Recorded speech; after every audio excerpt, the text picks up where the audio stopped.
Thanks for staying with us. This is Daybreak. With me in the studio, Eric Okeo, Ahmed Hashi, Charles Owino, and by way of phone, we have Senator Dan Manzo representing the county of Makueni. Yes, Ahmed.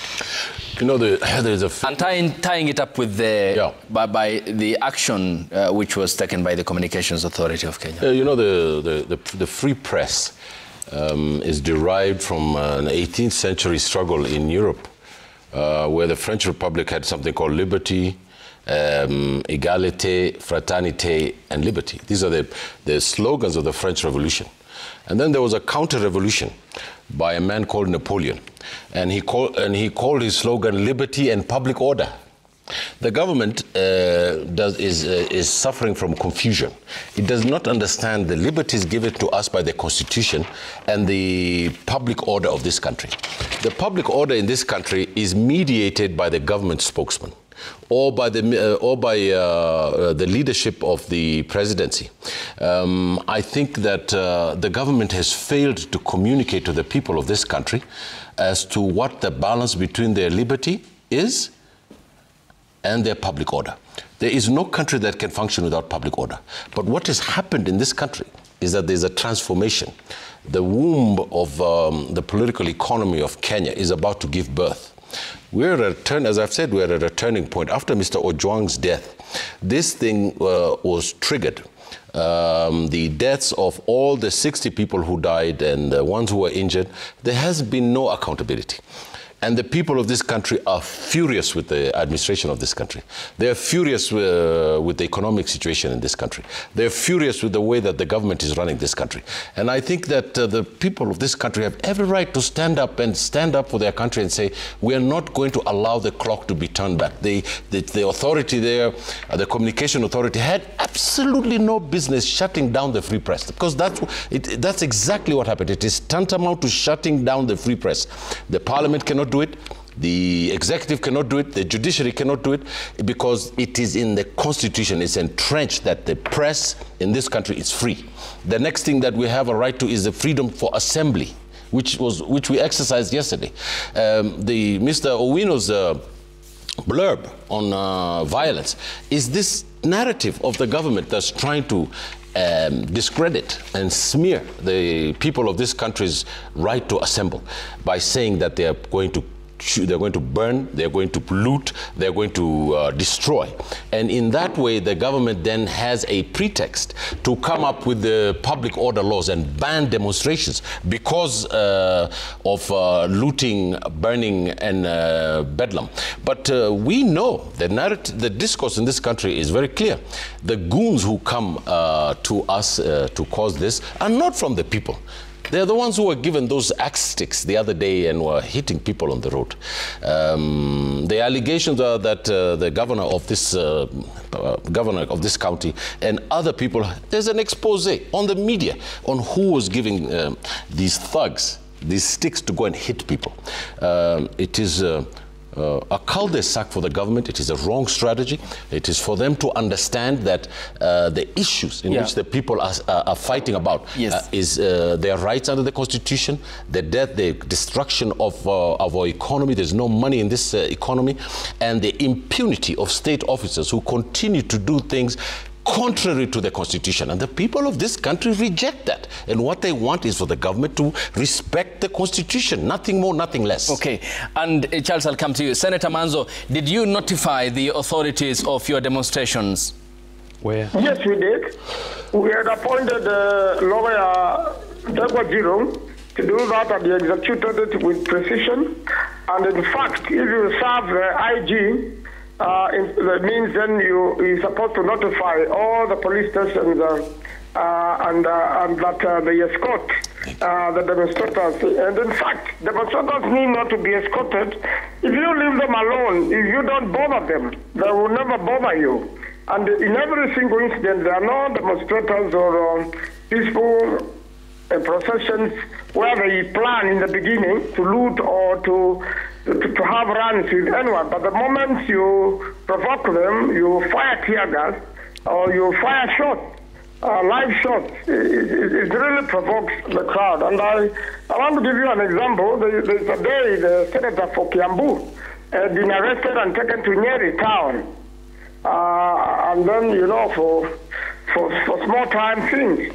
And then when we went to see the DCI there, they wanted to extract a statement from him, and under the Constitution, you can elect to keep quiet, and that's what we did. So we were immediately sent to DCI headquarters in Kiambu, where we should have gone in the first place. And when we got to Nyeri town, the crowds, you know, people just stopped us and say they want us to address them. And within a few minutes, the police came and fired a shot to disperse peaceful Kenyans. And I can assure you Kenyans reacted immediately. And there was a very serious run with the police that day. And they were annoyed that that freedom is being curtailed by police. Of course, that was through some order of some sort. They claimed it came from above. So it is politicians who want to make Kenya a police state. And I believe you can easily have, you know, a country without, you know, with peaceful demonstration and without a single person dying and without even a single injury or this. So all this is done by provocation from the state itself. And I want to challenge the state, the next time there are peaceful demonstrations, don't bother with Kenyans, you'll be surprised. Okay. They'll make their point and go home. I want really to condemn the deaths which happened yesterday, okay, and especially the two ones in Makueni, really, they were unnecessary. It was very careless of police. The ones in Matu, and I believe by now, IPOA should have arrested all policemen who killed people yesterday, and they should face the same thing as it happens in the death of Albert Ojwang, so that every single policeman knows if you kill, you lose your job, and you go to jail. But Senator, before I come to Charles, where is the line then between peaceful demonstrations and what we witnessed, for instance, in Nairobi CBD, where shops were looted and property vandalized? I mean, how will then the persons who are operating these businesses wake up to their stores today? Isn't that not unfair to them? It is very unfair to them, and actually that responsibility still goes to the government. It is our duty to make sure that doesn't happen. And if you do not disrupt, you know, peaceful demonstrators. You saw the other day, very uncalled for, a young man is just selling masks, but you could see he was first, you know, beaten up, and for some time the police officer was really wanted to shoot. And then he goes back and shoots somebody he has slapped.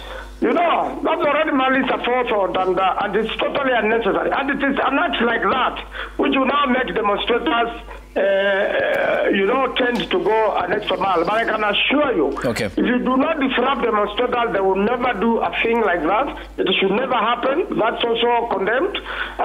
It's also criminal in a way. And even if you assume that the places are insured, it is really the government to blame for that because it has provoked the people. And I believe in a restorative justice situation, or if somebody files a constitutional difference against the needs of interior, the government will be ordered to compensate these people. Thank you. Yes, Charles.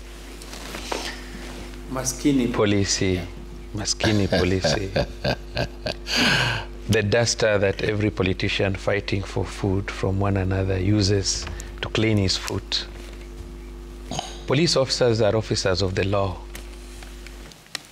They have a responsibility to maintain law and order in this country. They base their work based on the laws of the land. Liberty is by the Constitution, as Hashi says. And I've repeated it severally, that one of the biggest gains that Kenya got in the Constitution 2010 was Article 4 of the Constitution, the Bill of Rights. Rights, even in the Constitution, clearly come with limits, come with responsibilities, and come with morals. The Constitution of Kenya 2010 and the Bill of Rights, Chapter 4, is very clear on its limits. That as you enjoy your rights and fundamental freedoms, you don't prejudice the rights and freedoms of others. So any right, whether it is under Article 37, the right to assemble, the right to picket, even the right to speak, come with limits, come with responsibilities, come with morals. Okay. Everybody is bashing the only institution we have for social protection, which is the police. Nobody can mention a single space where the police is subjected to a lot of frustrations and humiliation. This is our country. We don't have a second country. What I would say is, let's go to, all of us, let us agree. Okay. What is the best practice? Let's say the policemen have chicken brains, as we want to portray them. They are incompetent. They are blood hungry. But two mistakes don't make a right. Let us be clear as Kenyans, before even we face the police, that we want to have demonstrations in this country for purpose of agitation, that we are not happy with what the government is doing or an individual is doing. We ask ourselves, how do we manage our public order? If there is a notification, whether it is in Makueni, whether it is in Kisumu, whether it is in Nairobi, for a peaceful demonstration, the Public Order Act, and I appreciate the conveners of yesterday's demonstration, which was the family of the 5 who lost their lives. And who were never allowed to No. You can't say they were not allowed, Ayub. When they tear-gassed. Be fair. Yeah. Under what circumstance? Because, you see, I don't come from the moon. I belong to this country. I have children. My children are not policemen. I have relatives, I have brothers. Even Okeyo here is my relative. This is my friend. But let us, when we sit here, let us not take briefs for individuals who have interests, who have their own fights. That's a spurious, on the national cake. That's a spurious attack on your colleagues here. Who has a brief on anyone? I've not said you. I've not said you, including myself. Me and Eric are here to what speak I'm about saying. What I'm saying is, Ayub, yes, Charles. Let us go back and look at the law. Okay. Because the reason why I'm congratulating the 5 families is because they notified the police, they gave the time, they gave the route to follow. And they were never allowed to follow that. Follow it. Excuse me. Yeah. The routes leading you, because I remember Kalonzo, they went to Parliament. And what you must know is that when there is, if you look at what happened yesterday, it was not that procession, the peaceful procession. You can see people who are clearly prepared for war. And what I can say is, when it comes to anarchy, if they are going forward, if there will be peaceful demonstrations in this country, then let the police come out and support the public. So but if there will be anarchy, let the police withdraw, let's have the military to do their work, because it is not the work of police to face armed people. A whole different ballgame, and which must come with the approval of Parliament. Okay, Ojesangon, Eric, I'll come to you. Sorry, Ahmed, I'll come to you. But Charles, there's something that you have not spoken to, and which is fundamental. How then do we remedy the continuity in the loss of lives? Yesterday we lost 9 Kenyans. Ayub, we have people in this country that have devil minds. We have people that would want to radicalize boys and girls for their own personal interests. And let's face reality, that if, for example, you beat a policeman the way I saw, and somebody who has no intentions to fight with you, you beat a policewoman, you beat a policeman, and he's armed, you are asking this policeman to kill you. That's what you are doing. And you can't face to lose life. You are going to rob a supermarket. You are going to burn a court. If you look at those circumstances, even if there will be inquest into cause of death, there will be justification.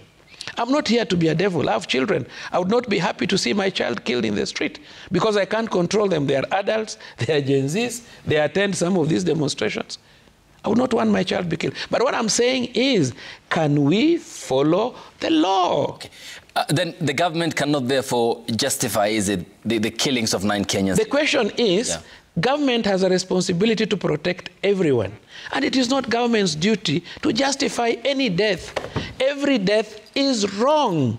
Okay. And that is why I'm saying, let us not radicalize our youth. Let us teach our youth that this is the mode of carrying out demonstrations, so that we don't promote anarchy. Okay, Ahmed, I'll come to on the anarchy, the military, and the radicalization bit on the political end. Eric, coming to you. Fundamentally... Now I've prosecuted my case. Yes, he did, yeah. I'm moving to Eric now. You guys can continue sipping your cups of coffee. Okay, yesterday's move by the Communications Authority, this is a clear move to have enforced silence, is it? And the state attempting to have a black hole of information and kill the Kenyan democracy in the midst of darkness. Thank you, Ayub. But allow me respond. A quick response yes, please. To my brother-in-law here, Charles Owino. And your friend. Brother and friend. First, there is an important convergence. This is our country. Yep. We do not have another. I do not agree that the demonstrators are radicalized, if at all, by anybody. And if they are, what has the state done? I want to hold this passionate view to you, Ayub, today. That if the government was keen to ensure we had peace, these four families could have been called to a meeting. There would have been a public meeting with them, even at the KICC. All they're asking for is justice, which would easily come through compensation. But people heal from bereavement differently. So I agree with Charles that no life should be lost, not even the life of a policeman. These policemen are our relatives anyway. I just say it here so that we do not allow Charles to say all of us are here to bash police. I said here, I repeat, we still have very good and efficient and disciplined police officers. The one who was in Meru was still a policeman. I'm the one who has said here. The ones who are here were also policemen. That young girl who was attacked, I sympathize with her. But all we are saying is, there are politicians who infiltrated these demos with hired goons. It's a fact. They have spoken on live television. They have spoken in public meetings. Yes. They are running all over. And they have not been arrested. As if nothing happened. By the way, that is the policeman you're talking about. Exactly. This is the officer who should be commended. But you will see him transferred to Northeastern for not being strong. I'm on my feet, Owino. When you spoke, I held all my peace. I'm quiet. Yeah. So what I'm saying, Ayub, we have good officers. We do not want to lose single life. But again, even my 14-year-old son told me yesterday, Dad, they're just shooting the head. Why is he not shooting the legs? A 14-year-old knows that you should shoot the leg if you want to incapacitate. And here you are targeting the head. So all I'm saying is that this is our country, and the Gen Zs, as it were, are young boys and young girls who have gone to school. They're bright, they're intelligent, they're ahead of us in everything. And my plea to government is, let's change our tact towards them. Let's change our tact. Now let me come back to your question. The Kenya Communications Authority issued that letter. A few of your colleagues who I interacted with yesterday don't have very high regard for David Mugonyi as an individual, as their colleague. Yes. Now, David Mugonyi is a journalist. When his tour of duty as CA Director General ends, he will come back and practice journalism. That is all he went to school for. So he should act in a manner that does not put him in conflict with colleagues. That's why you can see Charles Owino conscious that he's a policeman every day, even as he comes here to now speak for the communication center. In his mind, he's still a policeman. So all I want to say the action by the Communications Authority, even in invoking an act of parliament of 1998 alone, was reckless and called for and illegal. But let me here hail the Law Society of Kenya. under the able leadership of Faith Odhiambo, for moving to court swiftly to protect the right to Kenyans to information. Okay. Right now, we are talking of 9 lives in Kenya. Reuters is talking of 16 lives lost. So the only way to help us know is when we receive the right to information. Okay. And from the institutions mandated by law. Allow me to just bring it home, Ayub. Yes, briefly. Since you started, I have not asked you to allow me. Yeah. What we must do is be conscious. You see, Communications Authority invoked an act of parliament. I wanted to say something here. The Private Security Regulatory Authority Act of 2016, Act number 13 of 2016, envisages close cooperation between private security officers and the police in times of commotion, such as the ones of yesterday. There were footages of security guards in uniform, subdued on their knees with hands up. Yet these were innocent Kenyans aching a living from private security to just complement the work of police. Yeah. One of the ones who was shot dead is a security guard at Kenya Steamer Plaza. He was not demonstrating. His business was just to protect that Kenya Power premises were not attacked. Okay. So I think we also want to say, let's police not be overzealous. There are those who are overzealous. Yeah. There are few who are good. Yes. I predicted all these things here on this station about the totalitarian mindset of the government. The people who are working for the executive are basically quislings. You know what a quisling is that the power has been concentrated so much into our own Oval Office here, so that the president sends these commands to his troops to do exactly the way he wants to do things. And in that way, the there is fear in the government, is fear in the offices of the government. Mr. Owino is on that line. He's speaking the line of the president. This is a daily messaging that they give each other, that we are going to stand by the police, we are going to use force, we are going to put down any rebellion.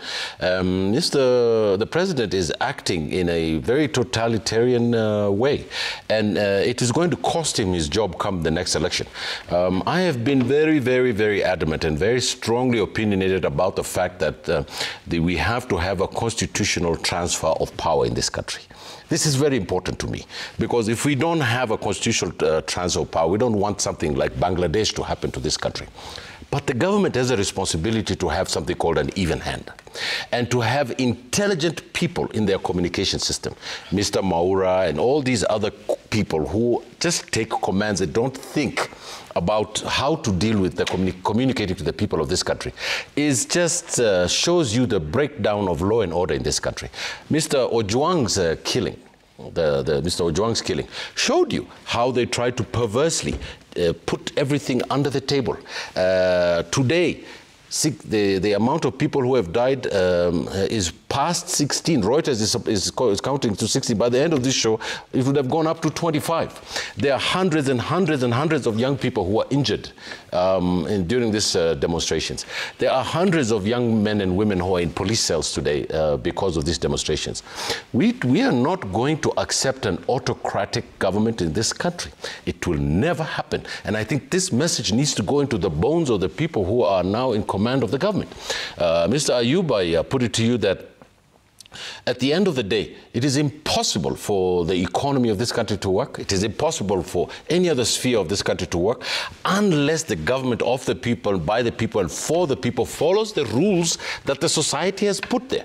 We have a covenant. The covenant was signed. I was there when Mr. Kibaki and the presidents of the region put up the promulgation of the Constitution, and we raised the flag, and the army, or the defense forces of this country trooped the colors of this republic to say that is the law that we need to follow. Mr. Ruto has torn up our constitution. He's torn up the National Assembly. The judiciary has become a silent partner in what is going on in this country. Thank God for what the High Court did yesterday by stopping that. Now, if the government can stop us here, stop this TV, and stop me from talking, the Constitution has been overthrown, and that's a coup. It's a civilian coup. Okay.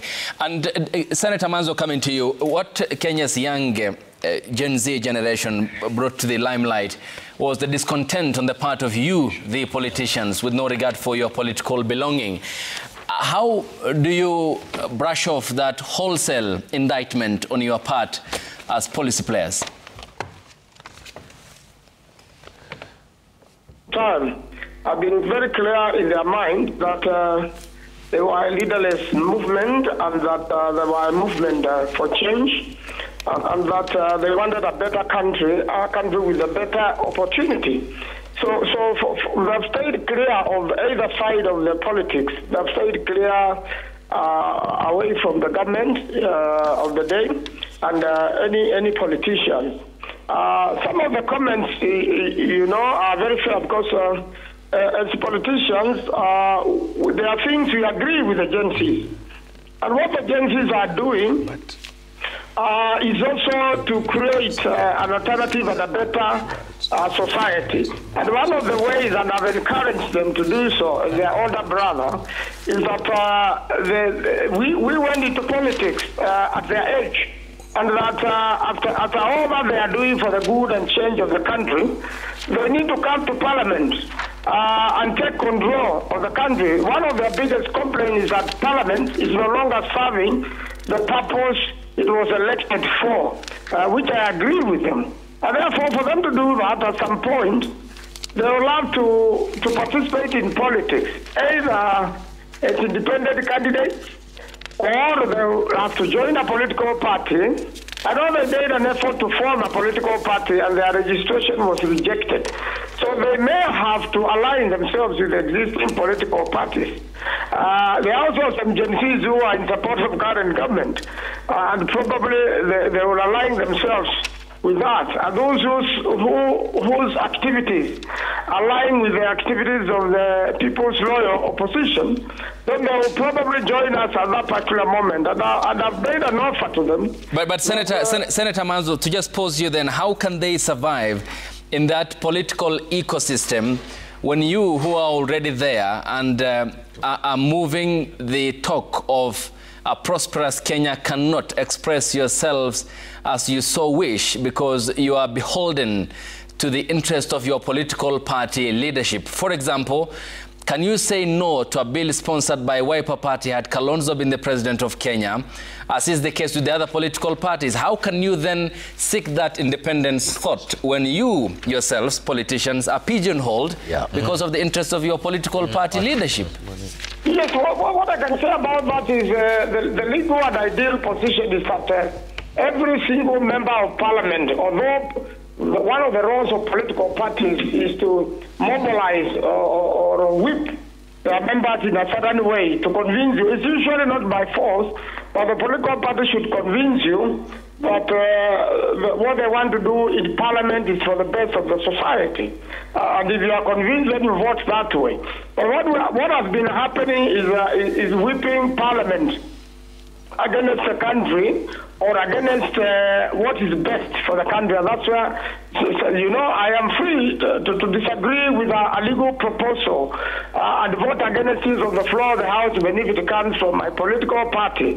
And if I differ with my political party, there are channels, Oroba has gone to court when she was removed from Parliament for moving a motion that the CS in charge of labor had participated in illegalities and in fact stealing and had mistreated young people by sending them to lawless countries, and something they are supposed to be in charge of. They did not take full control. And for that, she was removed from Parliament, and that's why she has gone to court. So all of us are seeking justice in this country, and what I want to tell the Gen Zs is they are free to form a political party. They should not be stopped, and seek power, and seek to go to Parliament to do the right thing. And I really want to encourage them to participate in one way or another in the next election.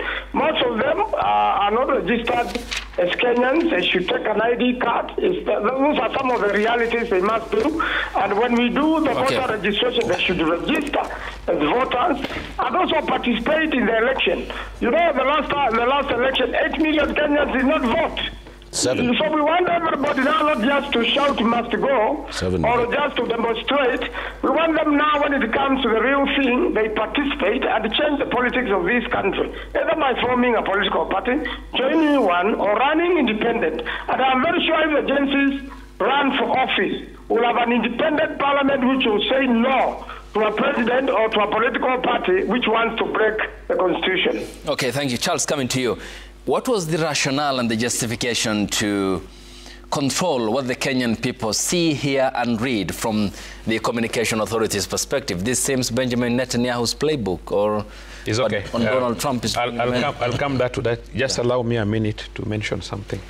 My brother Okeo had said that if government was keen to have peace, they would have called a meeting with the 5 families. I want to confirm to you that last week, as a communication center, we reached out to the National Police Service, and the Inspector General gave us his 2 officers, the Director of Operations and the spokesperson. And we had a meeting where we agreed that they should have a meeting with the 5 families.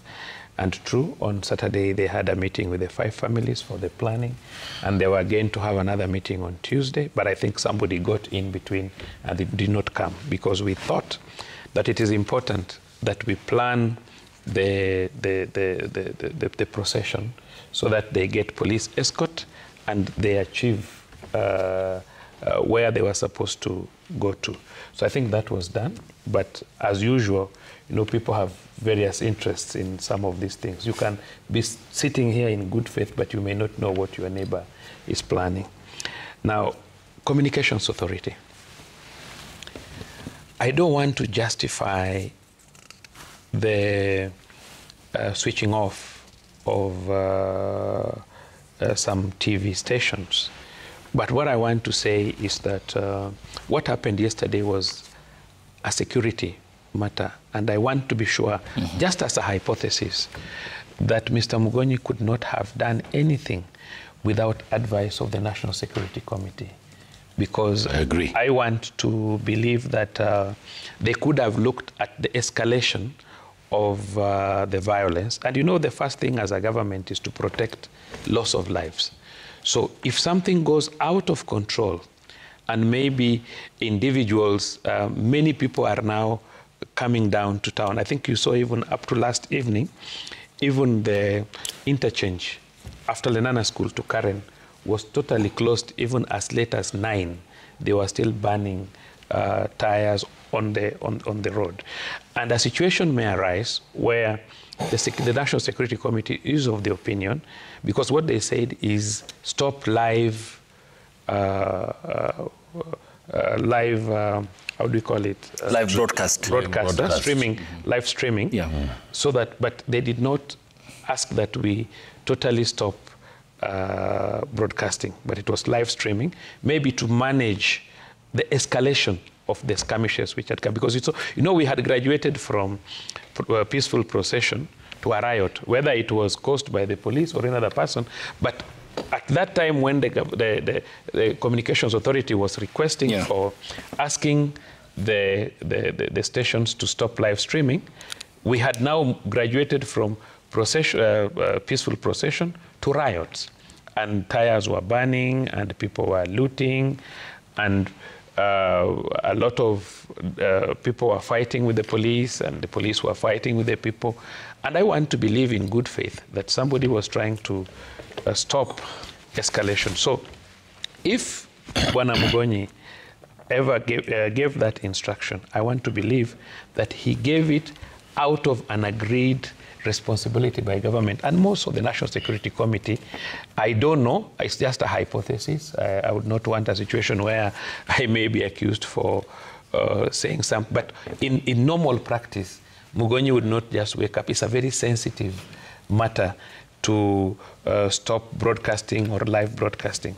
So I want to think that Bwana Mugonyi should not be skinned alive for this, but let's look at the bigger picture, and let's look at a situation where this could have come from an agreement based on security of the country. Yeah. If this would save loss, if for example, this would have saved loss of more lives of people who would have come up to join the riots, and then would have caused police to use live firearms, and we would have lost more people, then so be it. But that is my position and my take. Ahmed, agreeable? I just, you know, I think that the level, you know, what has happened to our country is profound, Ayub.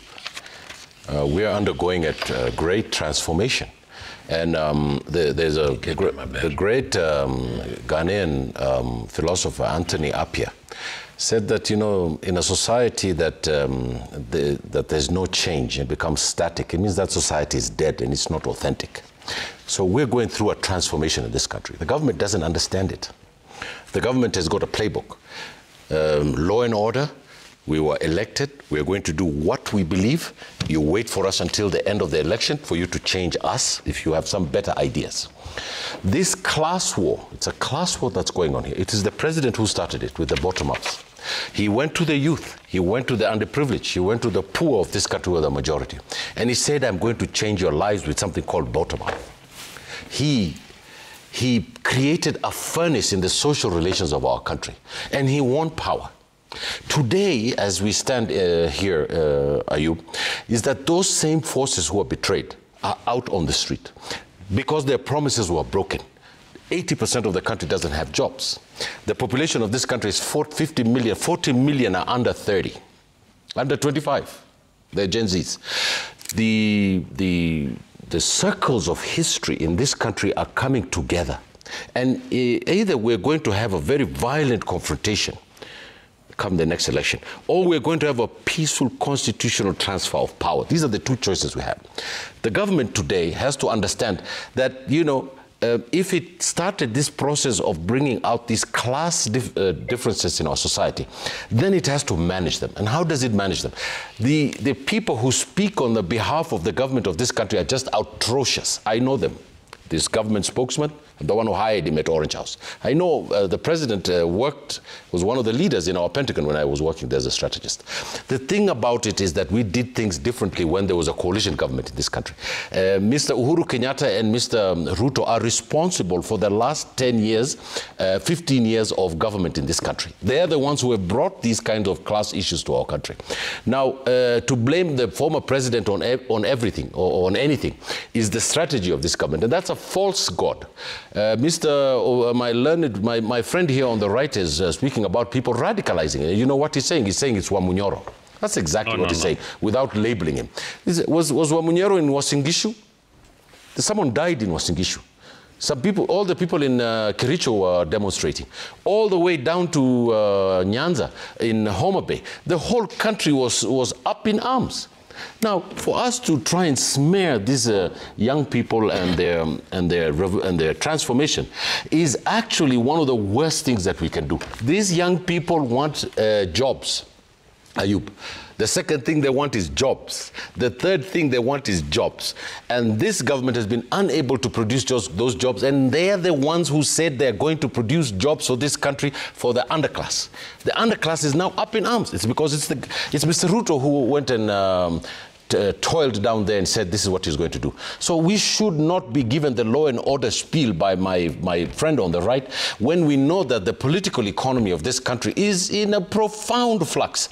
And we ought to find a way in which we can get a stable society and a stable country that can transition to a next election where citizens can stand up and say, I am a leader and I can provide this for this country.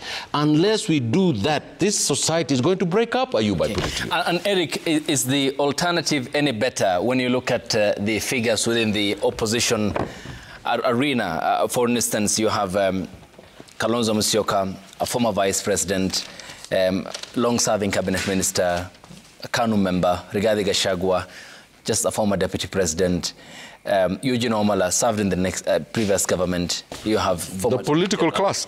Does this clique of leaders have the alternative to meet the demands the demands that have been laid bare by the Gen Z? Good question.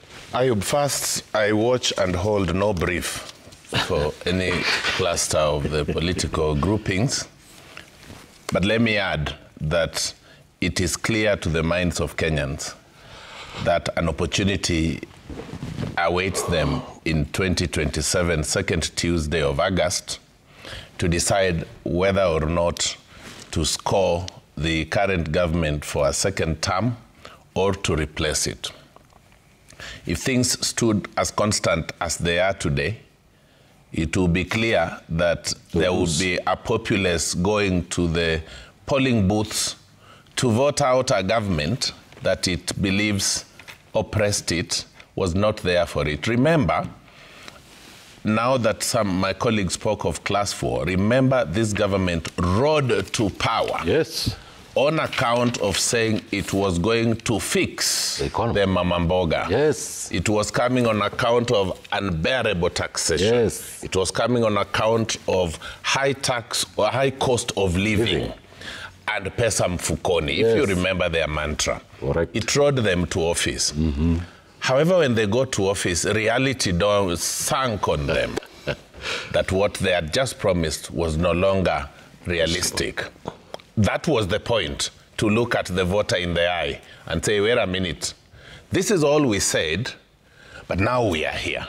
This is all we can afford. So as it stands, so that I just answer your question, as it stands, now we have a desperate voter who thinks there's a problem. It was duped by this regime to vote for it. Correct. It may not care. Correct. Ayub, it may now not care who else is coming. Correct.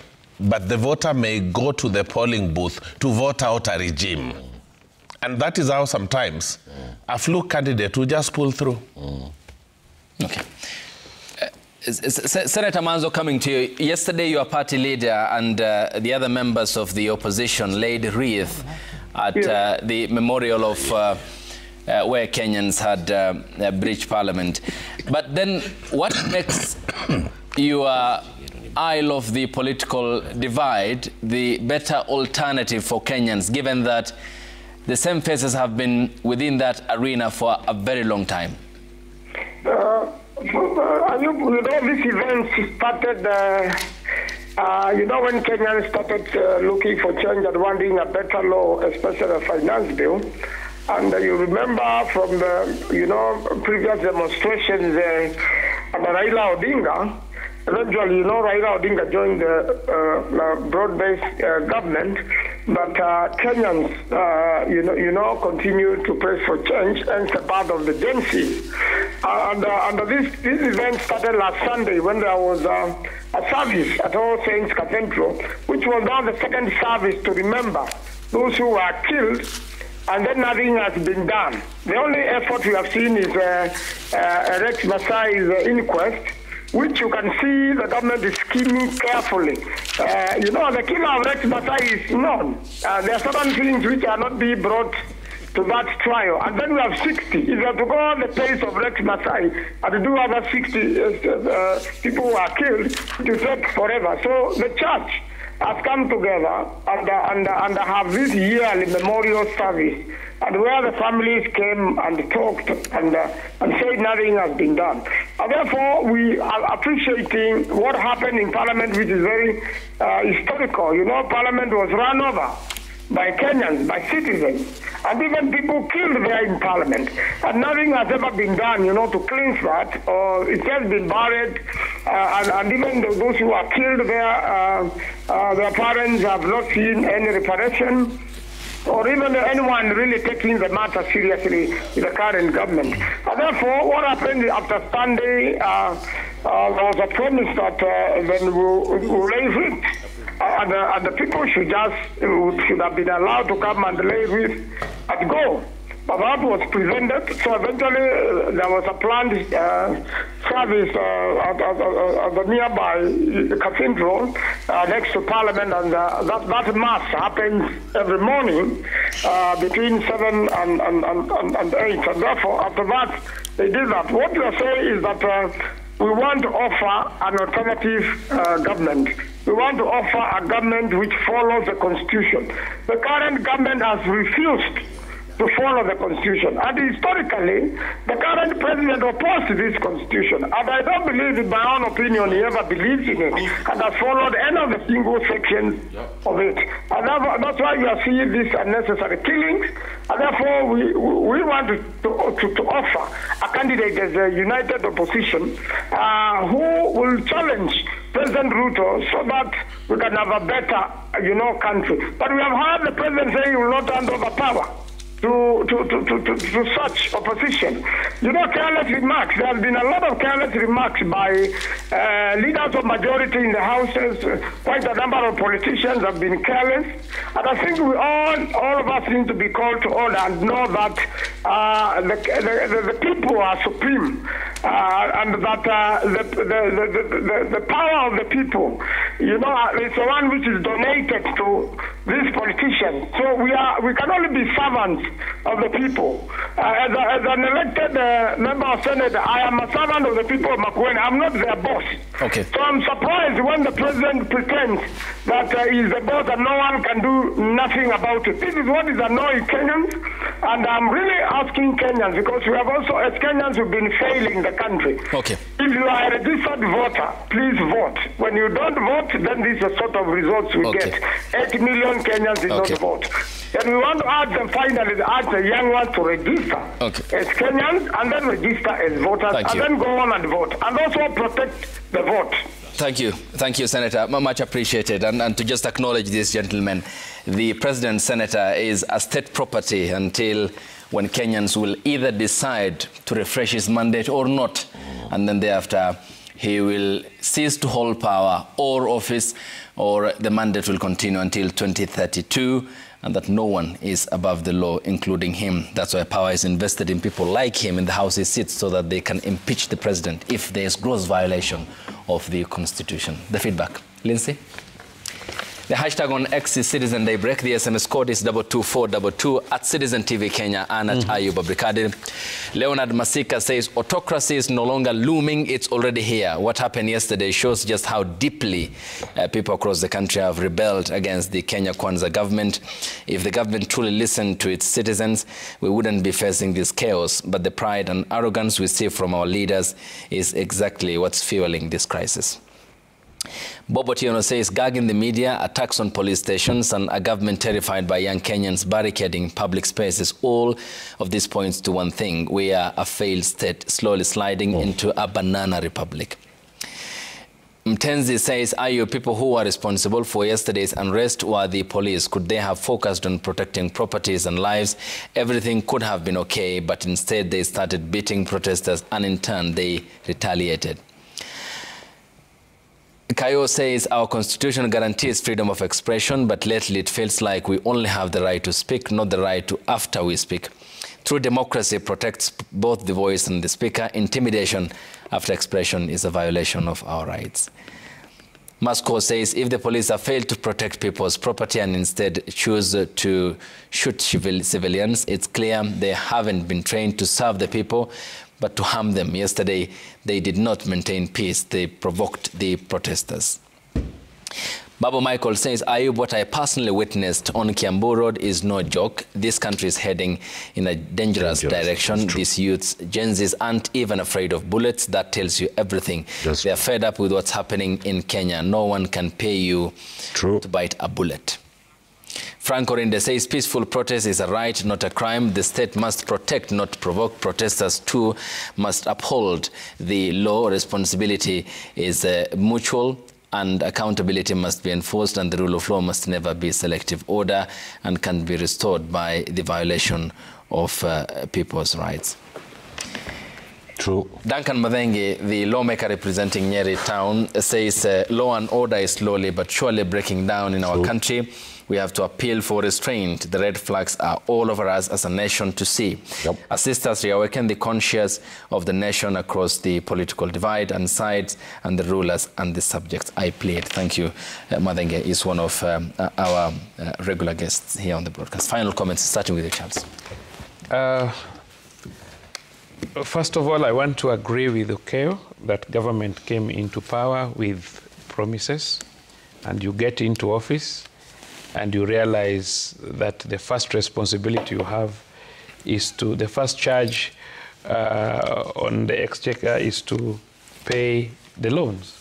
But most importantly, I'm happy that the president came in on a clear manifesto with 5 pillars on issues of agriculture, housing, SMEs, affordable health, and also on issues of digital superhighway.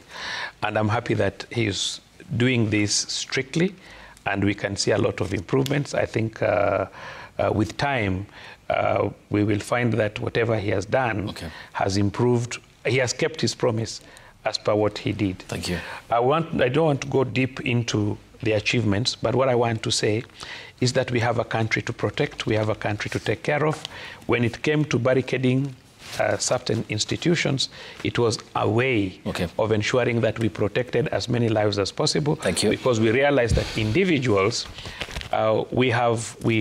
people think that in case the individuals were allowed to access, let's say, State House, access Parliament, maybe would have had a higher loss of life. But I want to say that let us obey law and order. If that is done, then we are going to achieve. I think Harsi was actually just out You're taking out all the time, and the time is going to end. Mine is short. You have taken over. It's taken all the time. No, you have taken over my role. Yeah, well, yeah. Yes, please. Owino is frustrating, very frustrating fellow to debate with. He's my really good friend, by the way, but he's completely misguided. And I want to agree with my friend Eric and Mheshimiwa Mwenzangu. I want to say that the great Abraham Lincoln said that we pray and we hope that the government of the people, by the people, and for the people shall not perish from the face of the earth. And it is the responsibility of the citizens of this country, particularly the Gen Zs, who are the overwhelming majority, to continue to stand up for this constitution and not to allow the governors of this country to go and turn the clock back to the days of despotism. We reject it. We asked the president of this country that you have been given the baton from Mr. Kenyatta. He was given from Mr. Kibaki. He was given from Mr. Moi, and he was given from Mr. Kenyatta. And he needs to hand over that baton to the next person in a peaceful, constitutional way so that this country can move ahead. Anything else is not acceptable in this country. Yes. Ayub, thank you. You started with me, you end with me. The symbol of national unity in the republic is the president. Yep. He is properly elected, he is properly in office. The buck stops with him. I would like to see hate mongers investigated, arrested, and prosecuted. Number two, Ayub, if yesterday was Tuesday of second week of August 2027, the outcome, your guess is as good as mine. If demos against the state occurred in 27 of 47 counties, is over 50% show of no confidence. The president must return to the drawing board. He must restore the confidence that is clearly lost by the people who voted him in power. Go back to the drawing board, but start by reining on the hate mongers who are around him. Thank you, Eric. Much appreciated, gentlemen, for your time. Always a pleasure having you here on the broadcast. Charles Owino, thanks for your time. Eric, thanks for your time. Ahmed, thank you. So much, and we also had Senator Dan Manzo here on the broadcast, representing the people of Makueni. Many thanks for your time, gentlemen. And thanks to you, too, for waking up with us here on the broadcast. Good morning. Good morning.